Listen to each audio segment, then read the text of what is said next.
All right, final check of our cage side officials. Your referee, UFC fighter, Michigan amateur and professional, Darren Cruikshank. And Fabio waiting right in and bringing heavy shots. Right down the center, too, which was nice. A little lazy with that knee, though, Kara. He got it caught and got himself stuck to the mat, but doing a great job getting it back to his feet now. These guys working the clinch pretty hard here. Slowing down a little. That knee right up the center rocks Fabio a little bit. You can see on his face he's not loving it. But look at the concentration. I mean, he didn't react how someone could react. He's been hit twice low, so he's doing a great job.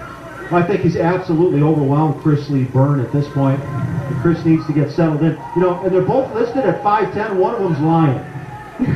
Chris trying to work that guillotine now on the cage floor, but right in Fabio's corner getting solid advice from World Grappling Champion, Naga Champion, Don Richard, telling Fabio, now grab the hands, get on the gloves, and now the head's coming out. And what a difference. You know, he was working on the elbow, heard his corner say, get on the hand.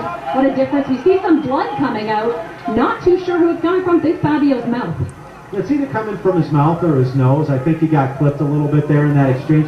Might even have been a head. But now you're going to see some solid groundwork from the Gracie Barra camp there. Chris Lee Byrne going to do a good job of stalemating this fight. Now looking to transition. Got to make sure he controls that head so he doesn't eat some leather. Good hip movement. Doing a good job keeping himself off of the cage side. A little bit of rape choke action there from Fabio on the top right now. Posting up, getting those knees nice and high though. Oh, transition into an armbar. Very, very tasty. I think that elbow slipped through though, Kara. You know, but Fabio doing such a good job at being busy. He did a good job of turning his shoulder back through though, but exposed his arm again momentarily. And now at this point, I'll tell you that Chris just needs to reset and go back at it again. You know, Fabio was doing a great job at using the cage as well, pushing off, getting some base from it when he was on top of Chris. Fabio already looks fatigued though, Kara. I wonder how heavy his cut was. Well, did you guys get a chance to talk about that? You know, he didn't say too much about the cut. Usually the guys will let you know that they almost died getting there. They can barely fill out sheets. But the thing is, you have to learn to breathe in there. You can be in the best shape of your life. If you don't know how to breathe when you fight, it'll take everything out of you. Yeah, I'll tell you though, this Chris Byrne has got a really aggressive and active guard from the bottom. Nice hips and transitions. He's keeping Fabio either in trouble or completely neutralized at this point. Fabio's got to be careful he doesn't get swept here to his left with that elbow pinned in the half guard on that side. You know, but a great, as you said earlier, he's in his own corner, so he's able to get instructions from his team from Mash Gym, and that's always helpful. Got his hips pulled up a little bit high and loaded up there, but avoided the sweep yet again. 10 seconds as this first round comes to a close, and this is going to be a tough one to score under the ABC rules of scoring. Striking and grappling are weighted evenly, but the mentality of most judges is that damage still scores first.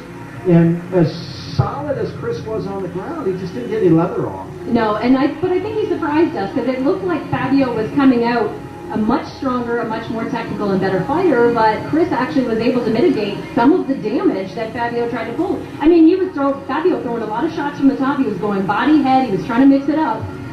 But Chris was able to make sure that barely any damage was done. And beyond that, he sort of had Fabio on the tilt-a-whirl the whole time. All Fabio could do is ride it out and not give up something because the transitions were so smooth. As we go into round two, he's got to keep his hips lower yet still keep weight on Fabio and prevent those transitions. And if he's got him on his back like that, he's got to turn him cage side to lock up those shoulders and prevent that from happening. Now, I wouldn't be surprised Fabio coming out again with some punching because he does have that Muay Thai background, which is why he kind of ran in a little bit when he was throwing those punches instead of having a solid base. You know, a lot of times they're used to switching, pull up some knees, but let's see if he can let some leather go without standing there for the takedown. Absolutely. If he's going to throw those knees, they have to be with ill intent, not just sticking it out there.